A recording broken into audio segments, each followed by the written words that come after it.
निमोल यांना आपल्या मंडळाच्या वतीने सन्मानित करण्यात येत आहे. त्यांच्या 75चा आणि रुपये महोत्सवी सोहळा काल अत्यंत नेत्रदीपक सोहळा सगळ्या वारकरी पंढरपूर पासून अनेक असलेले महानुभाव संप्रदायाचे उपासक पाईक आलेले होते. आता श्री महाराजांनी रामलल्ला आले 500 वर्षाच्या संघर्षानंतर आणि त्या असलेल्या रामलल्लांच्या सगुण साकार विग्रहाची प्राणप्रतिष्ठा सोहळा त्याचं पौरात्य करण्याचं काम परमश्रद्धेय भारतवर्षातील एक राष्ट्रसंत गोविंदगिरीजी महाराज यांच्या कृपांकित असणारे त्यांचे सत्शिष्य आणि त्याचबरोबर गुरुवर्य आपल्या मंडळाचे हितचिंतक आदरणीय वेदमूर्ती सुजितजी देशमुख गुरुजी या ठिकाणी उपस्थित आहेत. पुण्याचा मान पुण्याचा सन्मान आदरणीय परमश्रद्धेय दगडूशेठ हलवाई ट्रस्टचे असणारे विद्यमान अध्यक्ष आदरणीय माणिकदादा चव्हाण यांची उपस्थिती त्यांच्या शुभ हस्ते हे सन्मान होणार आहेत. त्याचबरोबर समाजसेवा समाजाचं शारीरिक आरोग्य त्याचबरोबर सामाजिक आरोग्यासाठी समर्पित असलेले त्यागमूर्ती जीवन आदरणीय डॉक्टर अभिजीतजी सोनवणे आणि त्यांच्या सुविद्य धर्मपत्नी सौभाग्यवती डॉक्टर मनीषाताई सोनवणे यांचंही आगमन झाले. टाळ्यांच्या गजरामध्ये आजच्या सत्कार मूर्तींचा आपण सन्मान करूया. अण्णा कुठे अण्णांना घे कार्यकर्त्यांनी अण्णांना घेणे प्रकृती स्वास्थ्य खरं नाहीये.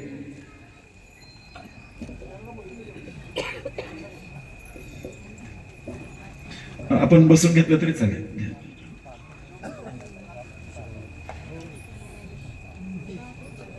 तत्पूर्वी 2-3 सन्मान आपण घेऊया. आदरणीय संतसेवक हरिभक्तीपरायण लक्ष्मणजी महाराज कोकाटे यांचा या ठिकाणी सन्मान होतोय. लक्ष्मणजी महाराज कोकाटे यांचा सन्मान आदरणीय विजयप्पा बराटे यांनी सन्मान करायचा आहे. मी काय म्हटलं ते कीर्तन केलं ना त्यांनी. आदरणीय त्या वर्तुळातले आहेत ना, रामायणातलेच आहेत तुम्ही दोघी जण. पाहुण्यांचा सन्मान करू द्या. ते येऊ देत ना आहेत. आमचं नियोजन आहे काही त्याला विक्षेप नको. या तुम्ही कृपा करून या पटकन. आदरणीय संतसेवक मारुती महाराज कोकाटे यांचा या ठिकाणी सन्मान होतोय. विजयप्पा बराटे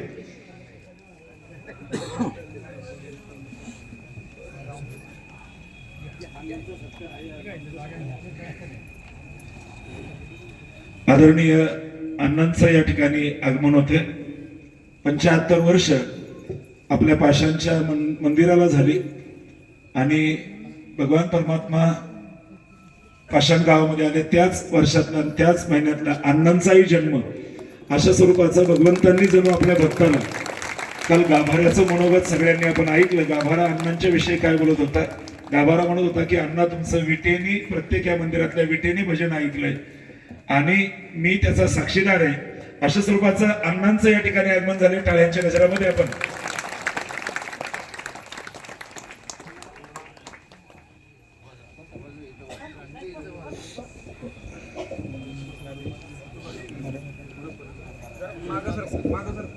मोजून 5 ते 10 मिनिटात सगळा समारोप होणार आहे. आजची अन्नदानाची पंगत आहे ती डेअरी ग्रुपची आहे आणि आपल्याच परिसरातील हा सगळा दुग्ध उत्पादकांचा किंवा दुग्ध निर्मितीचे व्यवसाय करणारे आणि त्याचबरोबर संप्रदाय आणि समाजाभिमुख असलेला जो ग्रुप आहे डेअरी ग्रुप म्हणून त्यांच्यामध्ये नामाविधान आहे. जीवन ज्योत फाउंडेशनचे संस्थापक अध्यक्ष आणि संदीप डेअरीचे असणारे प्रोप्रायटर आदरणीय दिलीप नाना चोरघे, त्याचबरोबर आध्यात्मिक विचारधारेचे असणारे आदरणीय अध्यक्ष आप्पासाहेब निकम, त्याचबरोबर अमराळे डेअरीचे असणारे प्रोप्रायटर आदरणीय शांतारामताते अमराळे आणि रविराज डेअरीचे असणारे आदरणीय सर्वेसर्वा रवींद्रजी सारूक. काही कारणामुळे ते उपस्थित नाहीत पण त्यांचे बंधू आदरणीय गणेशजी सारूक या अन्नदात्यांनी आज यायचंय आणि डेअरी आयटम आहे. आज श्रीखंड आम्रखंड काही नाही दिलं तरी आम्हाला भूखंड द्या एखादा. तर या सगळ्या असलेल्या अन्नदात्यांचा सन्मान या ठिकाणी होईल. सन्मान करण्यासाठी मी ज्यांचा उल्लेख करतो त्यांनी यायचं 1-2 मिनिटांमध्ये या. चला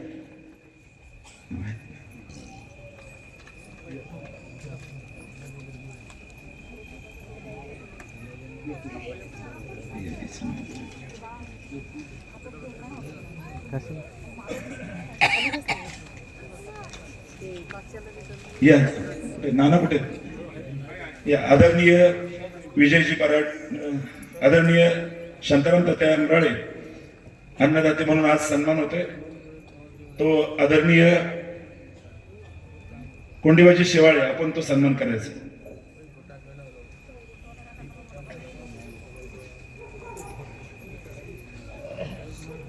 ठीक आहे. आदरणीय त्यानंतर दिलीप नाना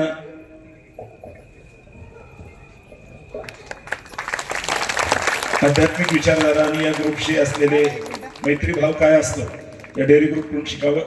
आदरणीय आप्पासाहेब निकम यांचा नानासाहेब शिंदे यांनी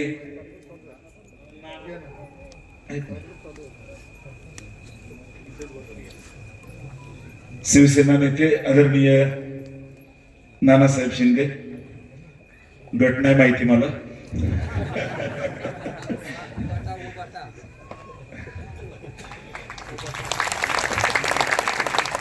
जो काय असेल तो असं नानांचं या ठिकाणी काय मार्गदर्शन असतं नानासाहेब शिंदे यांचे शुभ असते. त्यानंतर आदरणीय दिलीप नाना चोरघे यांचा सन्मान सुगंधाचार्य आदरणीय दिलीप भाऊ बराटे यांच्या शुभ हस्ते हा सन्मान होईल. हडपसरवरून बाळासाहेब भोगे आले, त्यांचा सन्मान या ठिकाणी होतोय. दत्तात्रयजी गवलकर यांनी तो सन्मान करायचा, गायकाचा गायकांनी आहेत का? पटकन आहे, 2-3 सन्मान आहेत. आदरणीय दिलीप नाना यांचा स्वर्गीय संदीप देवी आणि जीवनज्योत फाउंडेशनचे असणारे संस्थापक अध्यक्ष गिरीशजी खत्री आणि सौभाग्यवती यांनी दोघांनी यायचंय. समोर या, तुमच्या हस्ते सन्मान होणार आहे.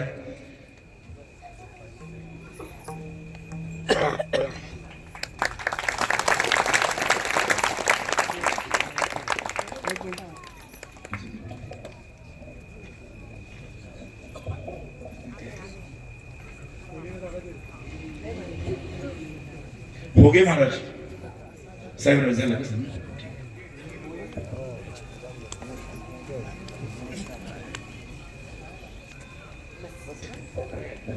हे 5 सिद्धिविनायक सेवाभूषण पुरस्कार दिला जाणार आहे. आदरणीय दगडूशेठ मंदिर ट्रस्टचे असणारे अध्यक्ष आदरणीय माणिक दादा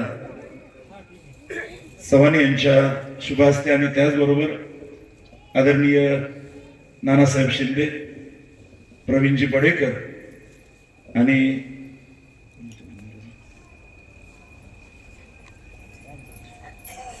माजी कृषी मंत्री आणि या मंडळाचे मार्गदर्शक शशिकांत भाऊ सुतार काही कारणामुळे अपरिहार्य कारणामुळे बाहेर प्रवासामध्ये असल्यामुळे येऊ शकत नाहीत.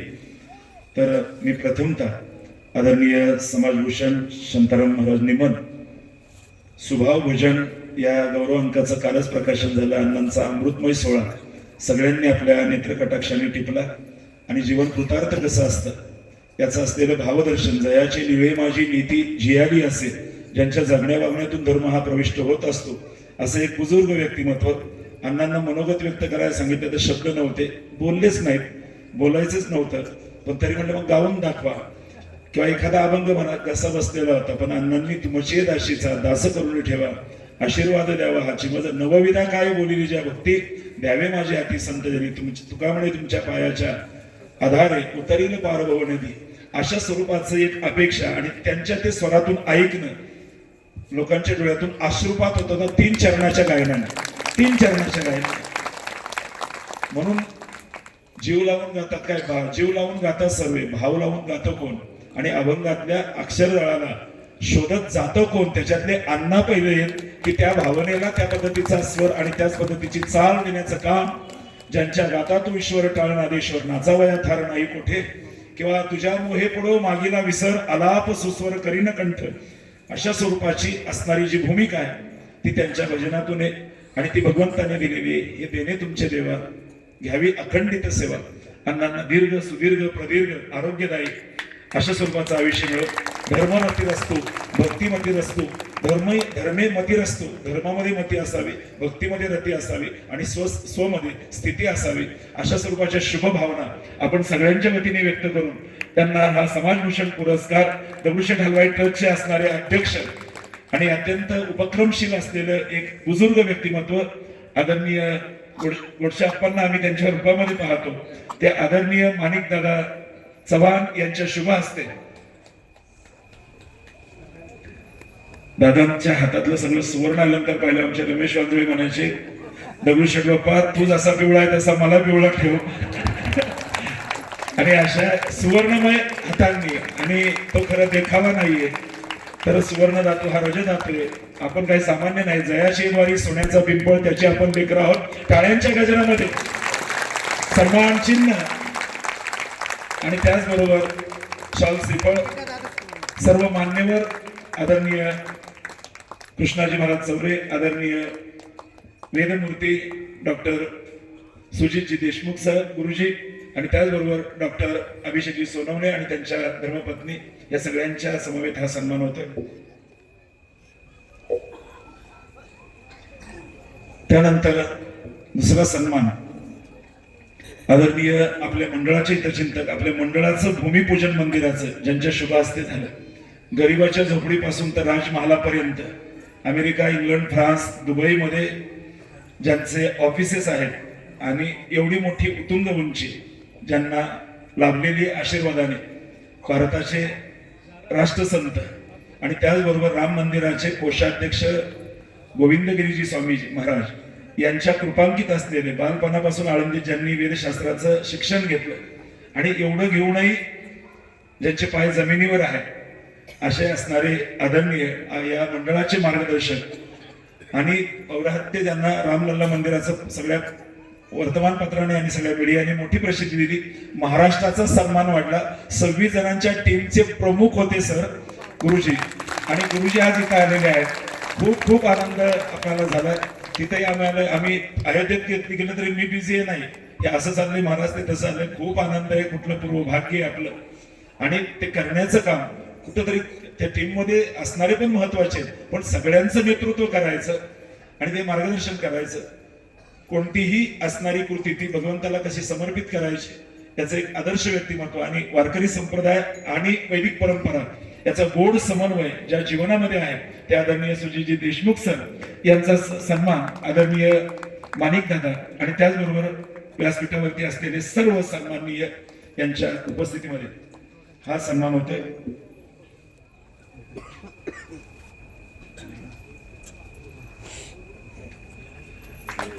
आताचा 8 दिवसाचा गुरुदेवांचा असलेला सन्मान स्वामींचा, भारतवर्षातील सगळे संत जिथे आलेले होते, आळंदी दुमदुमून निघाली होती.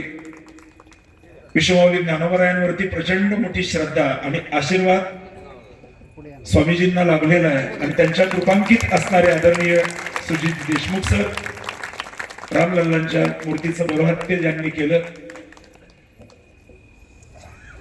आपण हा पुरस्कार स्वीकारला सिद्धिविनायक सेवा ट्रस्ट, कारण की पायाभरणीपासून तुम्ही आहात त्याचे साक्षीदार. त्यानंतर एक अशा स्वरूपाचं दाम्पत्य आहे की समर्पण काय असतं. डॉक्टर आहेत दोघे, 5 लाख रुपये मंथली उत्पन्न ज्यांचं 5-7 वर्षापूर्वी होतं, पण रस्त्यावर असणारे जे गरीब आहेत, जे अत्यंत विकलांग आहेत, जे अपंग आहेत, जे भिक्षा मागतायत आणि त्यांच्या आरोग्याकडे त्यांचंच लक्ष नाही किंवा असलं तरी ते करणं शक्य नाही. त्यांच्या जर आपण क्लिप पाहिल्या तर ते आपण पाहू शकत नाही, इतकं भयानक आणि उग्र रूप. जखमांना खड्डे पडलेले, काहीचे काय पुढं पाय तुटलेला आहे, कुणाचे हात तुटलेले, कुणाचं नाक वाहत आहे, कुणाचा डोळा गेलेला आहे. असं जे विश्वरूप दर्शनातलं जे अकराळ विक्राळपण आहे आणि ते आपल्या भोवती असतं, फक्त आपण डोळे झाक करतो. पण या सगळ्या असलेल्या गलेलठ्ठ पगारावरती या दोघाही उभय त्यांनी पाणी सोडलं आणि कुठं पेशंटला पाठीवर घे, कुठं गाडीवरती घे, सगळ्यांची मलमपट्टी कर आणि भिक्षा का मागता, तर मग तिथं फुलं विका, तिथं काही पानं विका, तिथं काही कपडे विका, त्याच्यासाठी भांडवल मी देतो. अशा स्वरूपाचं केवळ शारीरिक आरोग्य नाही. आणि म्हणून काही डॉक्टरांच्या बद्दल कधी कधी काही बोलावं लागतं. कुछ दिन कमाने के होते, कुछ दिन काम आने के लिए होते. तर काहींनी फक्त कमवतच राहिले, काहींनी फक्त म्हणतोय मी सगळंच आहे पाणी अरे स्वार्थ कुणाला चुकलाय, पण स्वार्थ हा गटारगंगेसारखा नसावा, भगवान शिवांच्या मस्तकातून येणाऱ्या गंगेसारखा तो पवित्र असावा. आणि म्हणून इतरांचे सुखदुःख उमटे अंतरी येथील इतरी तेने न्याय. दुसऱ्यांची सुखदुःख ज्यांच्या अंतकरणामध्ये उमटतात, त्या क्लिप खरं मी तर हादरून गेलो की ही सेवा केवढी आहे. जनी जनार्दन एका जनार्दनी भजन, जे का रंजले गांजले त्याशी पैसे व्याजाने दिले. आपलं नाही जागे हात पाहिलं. जे का रंजले गांजले त्याशी म्हणे जो आपुले देव तेथेची, हा तोची साधू ओळखावा देव तेथेची जाणावा. आणि हे दोघंही उभयतात. पतीची आमता अनुसरे पतिव्रता अनायासे आत्महिता भेटेची ते. असं समाजसेवेमध्ये रत असते ते एखादी म्हटले असते तुझं तू कर, मी यासाठी नाही आले हे सगळं धुणं धुवायला. पण दोघाही उभयतांनी जपलेला हा असलेला गोरगरिबांना जवळजवळ 150 भिक्षामुक्त केलेले. आणि हे काम सातत्याने करतात. मोठ्या असलेल्या एका मल्टीनॅशनल कंपनीचा असलेले खूप चांगल्या गलिलठ्ठ पगाराची 5-7 वर्षापूर्वीची नोकरी, 5 लाख पर मंथ पॅकेज, नाही 5 लाखाचं वर्षाचं. एवढं असताना अजून ते किती वाढलं असतं. पण हे सगळ्यावरती हे करून जे कोणी दान दक्षिणा देतील आणि काय आपलं कौशल्य याच्यातलं सर्वस्व होतं. आणि त्यांचा जो मिळणारा आनंद आहे, त्यांनी एक छान वाक्य वापरलं, फुलाचं वजन करता येतं पण फुलाच्या सुगंधाचं वजन करता येत नाही. सेवेचं कदाचित काउंटिंग करता येईल, पण त्या सेवेतून मिळालेला आनंद मला काही सांगता येत नाही. तर म्हणून या दोघाही लक्ष्मीनारायणाचा सन्मान सिद्धिविनायक सेवा ट्रस्टच्या वतीने होतोय, तो आपण स्वीकारायचा आहे. आणि तो करण्यासाठी तितकीच सहृदयता जपणारे आदरणीय गिरीजी खत्री आणि त्यांच्या सुविधे धर्मपत्नी, आणि त्याचबरोबर दादा माणिक मोती तर पाहिजेत. तुम्ही या सर, पुढे या. डॉक्टर या पुरस्कारासाठी महाराजांना विनंती, आपणही त्यांच्या समोर जायचंय. हरिभक्त परायण चंद्रकांत महाराज वांजळे हे या कार्यक्रम पुरस्कारासाठी पुढे जात आहेत. आमचे मार्गदर्शक आणि प्रत्येक गोष्टीत सहकार्य करणारे.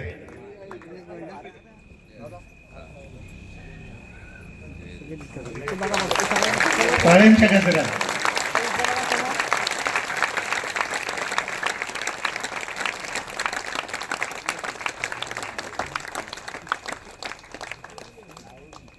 धन्यवाद.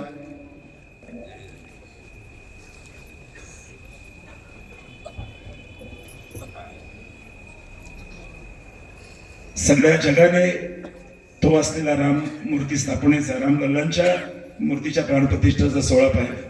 पण ज्या रामलल्लांच्या मूर्तीला हात लागले, मंत्रोच्चार झाले, गुरुजींच्या मुखारविंदातून 2 शब्द आम्हाला ऐकायचे. तर तुम्ही आपला अनुभव सांगा. अण्णा तर आमचे बोलत नाहीत, पण 2 मिनिटं तुम्ही भावना सांगा आणि सर बोलतील नंतर. एकदा दादा तुमच्यासारखेच आहेत. दादा आले की सगळं काम झालं. त्यांच्या दर्शनी प्रशस्ती पुण्यपुरुषा आदरणीय वेदमूर्ती डॉक्टर सुजितजी देशमुख गुरुजी.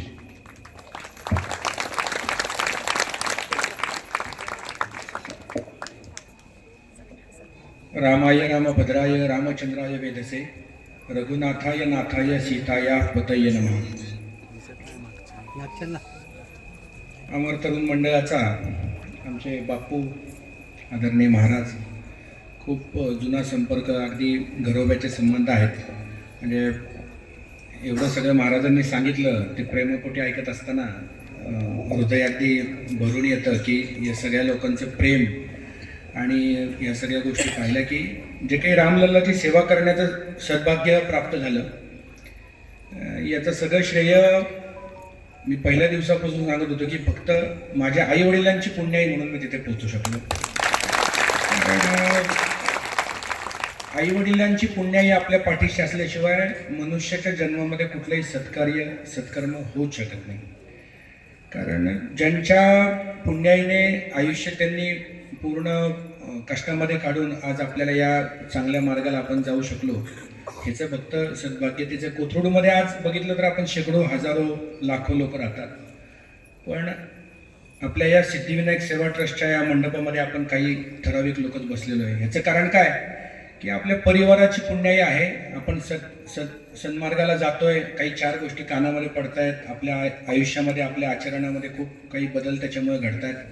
ही सगळी मंडळी मार्गदर्शन करतात, म्हणून हे सगळं शक्य होतं.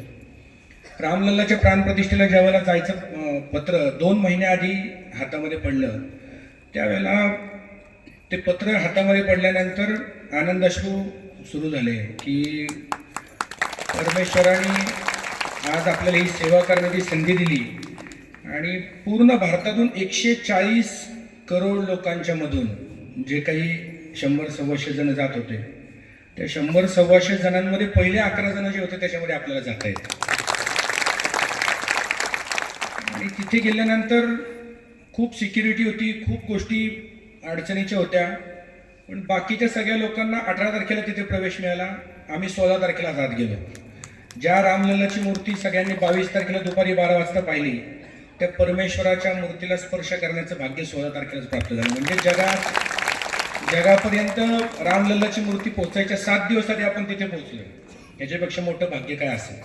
आणि ज्या वेळेला त्या मूर्तीला स्पर्श करत होतो, त्या वेळेला एक मनातून भावना खूप वेगळी येत होती की आजपासून, या क्षणापासून आपला भारत देश जो आहे त्याचा उत्कर्षाचा काळ सुरू झाला.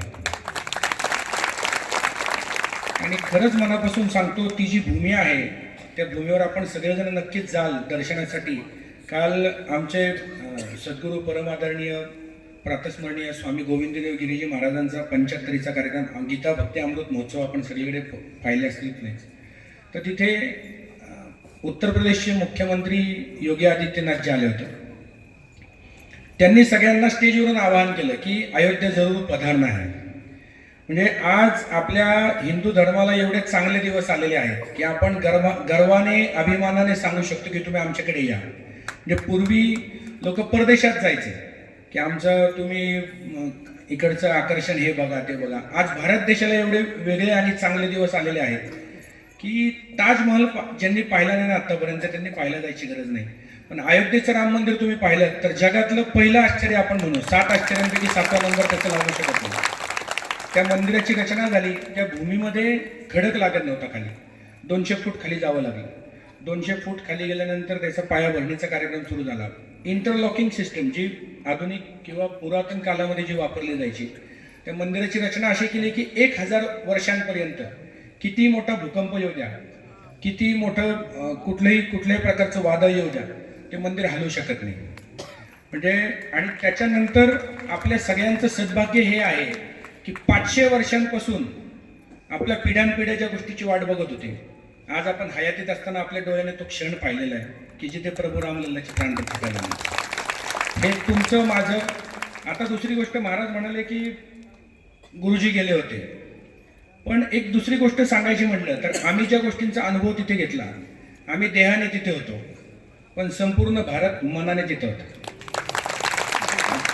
मला सांगा, या भारतात राहणारा, जगात कुठेही राहणारा जो भारतीय आहे त्याच्या घरातला टीव्ही सुरू होता आणि जो 85 सेकंदाचा मुहूर्त होता ना, त्यावेळेला प्रत्येकजण स्क्रीनकडे बघत होतो. ज्यावेळेला तो पडदा बाजूला झाला, इथे बसलेल्या बऱ्याच लोकांच्या डोळ्यामध्ये अश्रू आले असते. तिथे तर आम्ही समक्ष होतोच पाहिला, तिथे बसलेल्या पण 80% लोक रडत होते. किती भावना होत्या. म्हणजे आम्ही शरीराने जरी असेल तरी तुम्ही सगळे लोक जे काही मनाने त्या ठिकाणी होते, ती स्पंदनं, त्या लहरी खूप मोठ्या होत्या आणि त्या सकारात्मक ऊर्जेने हे सगळं घडवून आणलेलं आहे. त्यामुळे आपण आपल्या अमर तरुण मंडळाकडून पण आपण एकदा आपण या सगळ्या भाविकांना सोबत घेऊन अयोध्येला जाऊया. मला इथे बोलवलं, आपण आज सन्मान दिला, त्याबद्दल मी आपले हार्दिक आभार मानतो. असंच प्रेम राहू द्या आणि आमच्याकडून वेळोवेळी जशी जमेल तशी सेवा नक्की करून घ्या. धन्यवाद.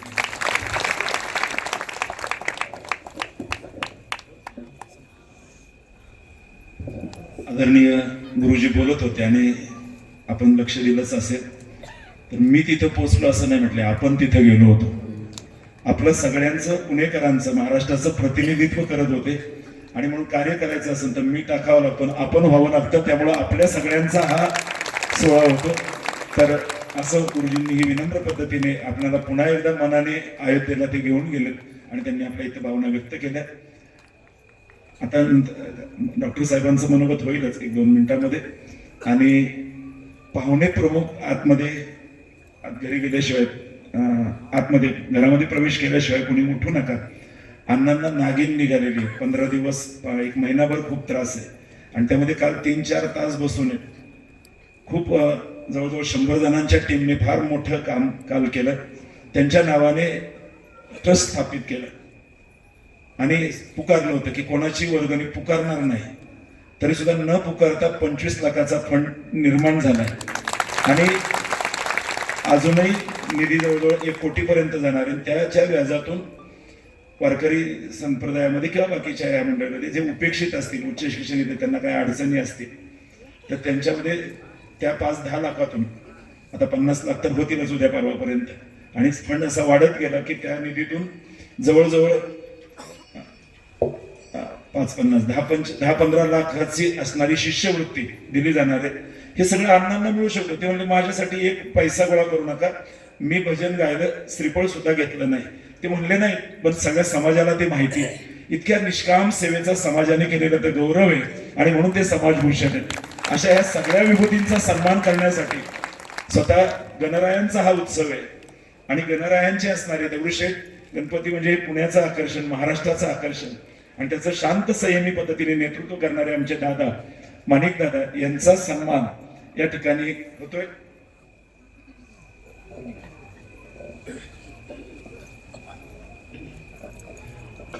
आदरणीय अण्णांच्या हस्ते तो सन्मान होईल. गुरुजय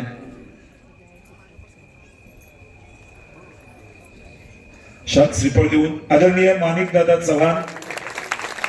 जय गणेश, जय गणेश, जय गणेश. गुरुजी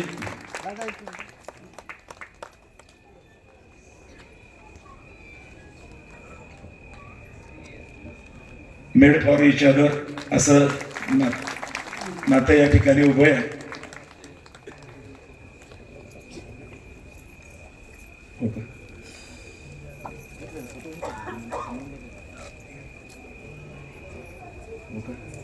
बरं, ग्रुप फोटो घ्यायचा आहे. एक फक्त ग्रुप फोटो घ्यायचा आहे. अण्णांना थोडं त्रास होतो म्हणून, आणि 2 मिनिटं आपल्याला ऐकायचंय. थांबता येईल का? अण्णा म्हणले थांबू. तर काहींना फक्त ऐकवायचीच सवय असते, पण काहींना ऐकण्याची सुद्धा सवय असते. किती त्रास होऊ दे, अण्णा म्हणले त्यांचं पण मला मनोगत ऐकायचंय. तर नितीन भाऊ काळजी करू नका, अण्णा म्हणले, आणि ते जास्त लांब होणार नाही. सांगण्याचा भाग अशा स्वरूपाचा, हळदी कुंकवाचं नातं मला ओयरी विचारी, 2 जीव एक देह, 2 देह एक जीव, कोरीला भाळावरी, अशा स्वरूपाचं पती आणि पत्नी अद्वैताचा हुंकार असतो. आणि पती आणि पत्नी म्हणजे पती आणि पत्नी तंबोऱ्याच्या तारांचा झणकार असतो आणि पती आणि पत्नी अद्वैताचा हुंकार असतो. एका पत्नीने विचारलं की तुम्हाला तुमचं जीवन प्रिय का माझं जीवन प्रिय? तो पती म्हणाला माझं जीवन प्रिय. म्हणजे एवढा जीव लावून तुम्हाला काही स्वार्थच पाहता. आणि नंतर पती म्हणाला अगं माझं जीवन मला श्रेष्ठ आहे, पण तुला कुठं माहिती, तूच माझं जीवन आहे, त्यामुळे तू मला श्रेष्ठ आहे. तर त्याने आदरणीय डॉक्टर सोनवणे सर या ठिकाणी आपल्या कार्याची आहेत, सगळ्या मीडियावरती आहे, परंतु प्रत्यक्षदर्शी आणि संवेदनशील असलेल्या श्रोत्यांसमोर बोलण्याचा एक वेगळा आनंद असतो. तर आपण काही आपल्या भावना व्यक्त कराव्यात. 2 मिनिट उशीर झालेला आहे. जय हरी माऊली. पोराच्या जेवणाचा विचार करते ती आई असते, परंतु पोराच्या अख्ख्या जीवनाचा विचार करतो तो बाप असतो. आणि इथं सगळी ही अशी आई आणि वडिलांसमोर बसलेली सगळी मंडळी आहेत. माझा प्रणाम तुम्हा सर्वांना. आणि इथं ही सगळी देवासमानच असणारी मंडळी इथं बसलेली आहेत. त्यांच्या मांडीला मांडी लावून बसण्याचं भाग्य आज आम्हाला इथं मिळालं. माझं नाव खूप काही सांगायचं, पण अगदी थोडक्यात सांगतो, वेळ खूप झाला. माझं नाव डॉक्टर अभिजित सोनावणे, ही माझी पत्नी डॉक्टर मनीषा सोनावणे. भीक मागणाऱ्या लोकांमध्ये आम्ही उठतो, बसतो, जेवतो, खातो. आता जेवतो खातो म्हणजे घराचा डब्बा घेऊन जात नाही, तर त्यांना जे काही भिकेमध्ये मिळालेलं असतं तेच आम्ही तिथं त्यांच्यात बसून खातो. त्यांना रस्त्यावरच वैद्यकीय सेवा देतो आणि रस्त्यावरच गोळ्या औषधं देतो. गोळ्या औषधं देता देता त्यांना विनवतो, बाबांनो, आजी आजोबा, काका काकू, मामा मावशी, भीक कशाला मागताय, काहीतरी काम धंदा करा. अहो डॉक्टर भांडवल नाही, मी तुम्हाला काहीतरी टाकून देतो, आम्ही तुम्हाला काहीतरी टाकून देतो. आणि अशा पद्धतीने हे सगळं काम समाजाच्या मदतीने सुरू आहे. ज्या लोकांना भीक नाही मागायची, ज्या लोकांना ह्या खड्ड्यातून बाहेर पडायचं, अशा लोकांना आपण सगळे मिळून हात देतोय आणि या लोकांना त्या खड्ड्यातून बाहेर काढण्याचा प्रयत्न करतोय.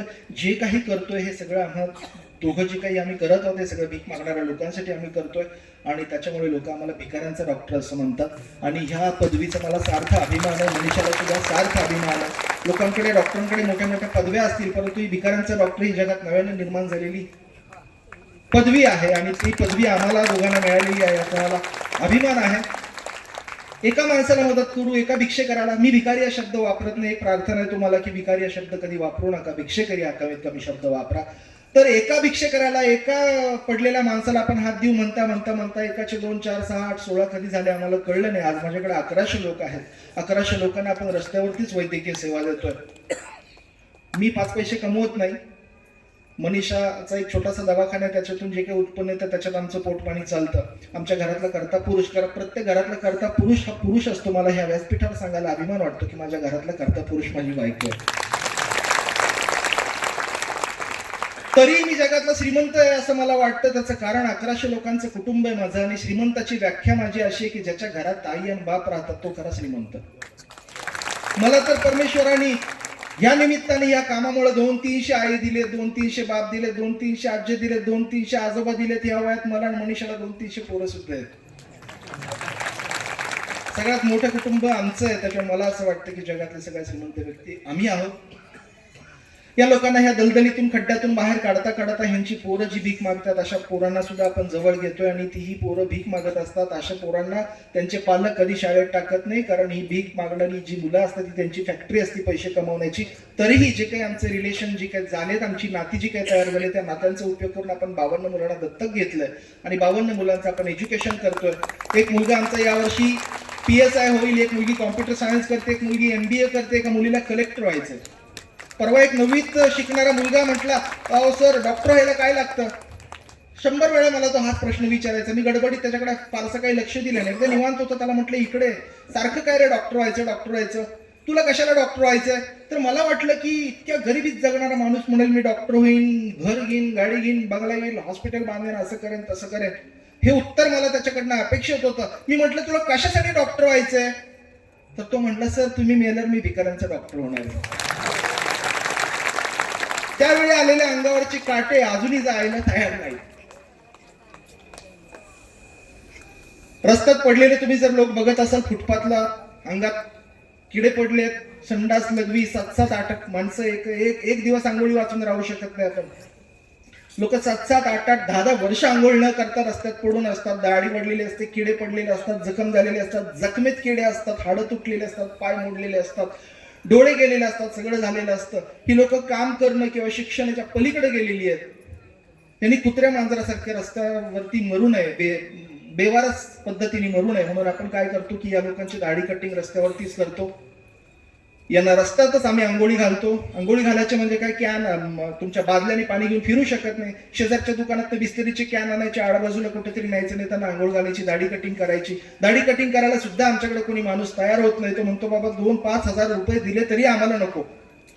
अशा वेळेला मी आता माझ्या गोळ्या औषधांबरोबर दाढी कटिंगचं सुद्धा सामान ठेवलंय.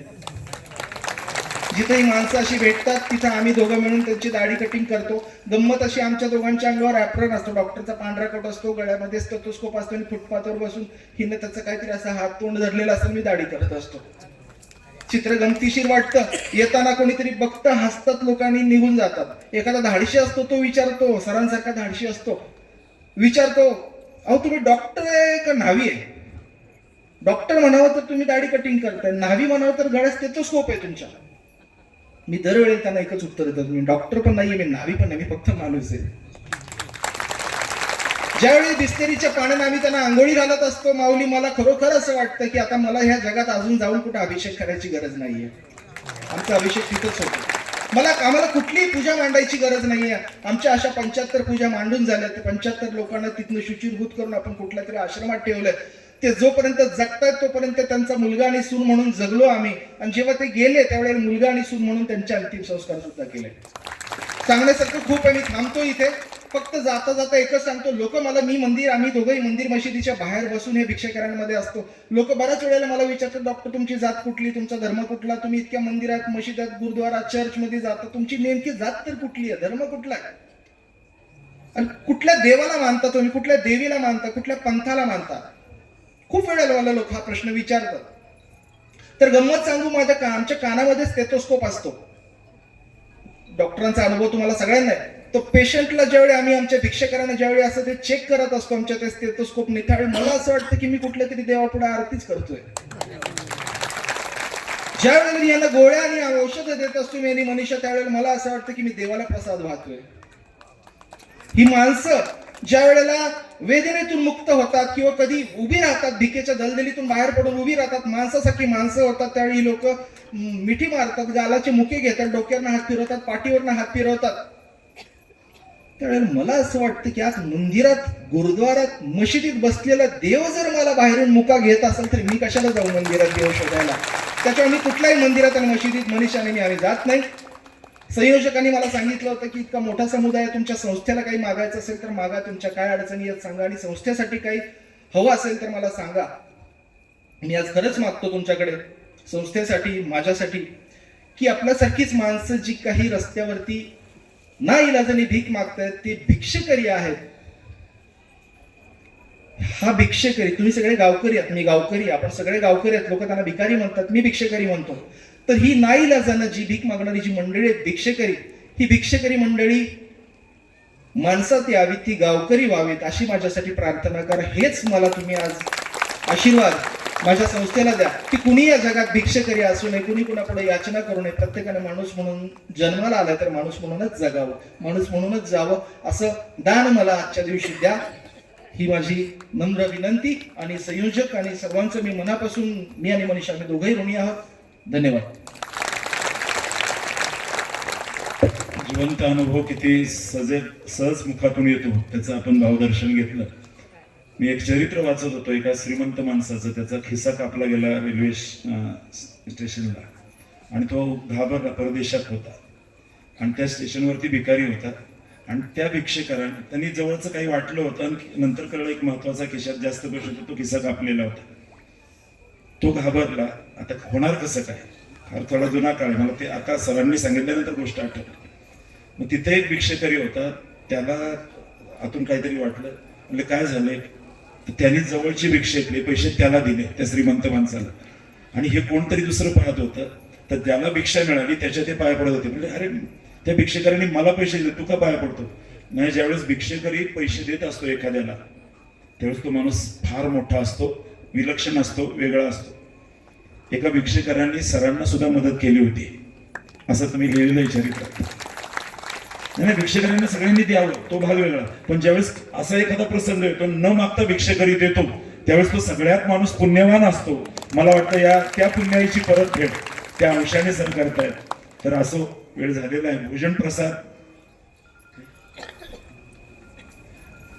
आपल्या मंडळाच्या वतीने 11,000 रुपयाची देणगी भिक्षेकऱ्यांच्या सेवेसाठी अमर तरुण मंडळ सिद्धिविनायक सेवा ट्रस्टने त्या ठिकाणी दिलेली आहे.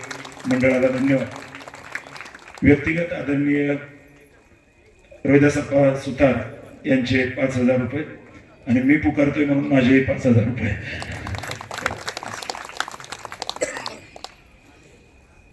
रमेशजी आदरणीय बोराटे यांनी 2,500 रुपये या भिक्षेकऱ्यांसाठी दिलेले. धन्यवाद. लाजवणं वगैरे काय नाही दुसरं कोणाला, तर आपणाला नंतर काय भावना होतील तर आपण त्या दिल्या तरी चालतील. तर दुसरी एक भूमिका आहे की प्रसादासाठी जर कोणाला काही द्यायचं असेल, असंही मंडळ वाटणं की आम्ही कोणाकडून पावती घेत नाही, आम्ही कोणाकडून पैसा घेत नाही, ही वेगळ्या पद्धतीने मी मार्केटिंग नाही करत. एक महात्म्याकडे एक वृद्ध स्त्री आली, म्हणजे महाराज मला पंगत घालायची, म्हणजे पंक्तीला लागतात 25,000 कमीत कमी, तुझ्याकडे किती आहे, म्हणजे 10 रुपये. ते सगळे बाकीचे शिष्य हसले, म्हणजे बाबा 10 रुपयात कुठं पंगत काय, वेळ लागलाय तिला, बाबा माझी 10 रुपयात पंगत घातली पाहिजे. महात्मा एवढा उदार अंतकरणाचा, बाई तुझी पंगत 10 रुपयात घालणार आणि तुझं अन्न सगळ्यांना जाणार. म्हणजे कसं काय जाणार.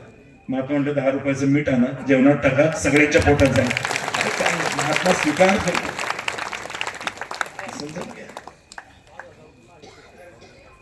भिक्षुकांच्यासाठी 5,000 रुपये आणि अन्नदानासाठी बाकीचे देतील असं. तर विजयप्पा पराठे यांच्याकडूनही 5,000 रुपयाची दक्षिणा. 2.5 करायचं होते का काय? बरं, माझे पण 2.5 हे नाही तुमच्याकडून माझं. असं द्या. असो, धन्यवाद. खूपच उशीर झाला. अण्णांनीही वेळ दिला. सगळ्या सत्कार मूर्तींनी हा पुरस्कार स्वीकारला. तो सिद्धिविनायकाचा प्रसाद आहे. घ्या, घेतायत तर घ्या. नंतर येणे पावत्या फार विचित्र असतात. विनोद झाला. असो, सत्कार मूर्ती प्रथम इथून मधून जातील आणि अण्णांनाही त्रास आहे, थोडा प्रकृती स्वास्थ्य. ट्रॉफी घेऊन एक सत्कार मूर्तींनी एकच उशीर झालेला आहे, थोडं मान्य. महाप्रसाद 14 तारखेला आहे. उद्या फराळाचं आहे, कारण की यावर्षी आपण बदल केला. सिद्धिविनायक ट्रस्टने गणेश जन्म आहे, तो गणेश जन्माचा एकादशी सारखाच उपवास धरायचा असतो. आणि मग परवाच्या दिवशी काल आहे. आजपर्यंत 22 वर्ष आपण गणेश जयंतीच्या दिवशी प्रसाद करत होतो. उद्या पंगत आहे, परंतु परवा महाप्रसाद होईल. आणि त्या महाप्रसादासाठी कोणाला काही उठू नका, 2च मिनिट फक्त. ट्रॉफी द्या, सन्मान चिन्ह द्या. नानासाहेब निडाळकर, तात्यासाहेब कोंडाळकर वारकरी यांचे सगळ्यांचं स्वागत. 1-2 मिनिट फक्त सत्कार मूर्तींना ट्रॉफी द्या. एक ग्रुप फोटो काढायचा. अन्नदानासाठी किंवा महाप्रसादासाठी मुकुंदजी बेलके, योगीजी कडू, अभिषेक सुतार आणि मोहितजी बेलके यांच्याशी संपर्क साधायचा आहे. किंवा या मंडळींनी गुरुजींची द्या. अण्णांची राहिली. बरं असं.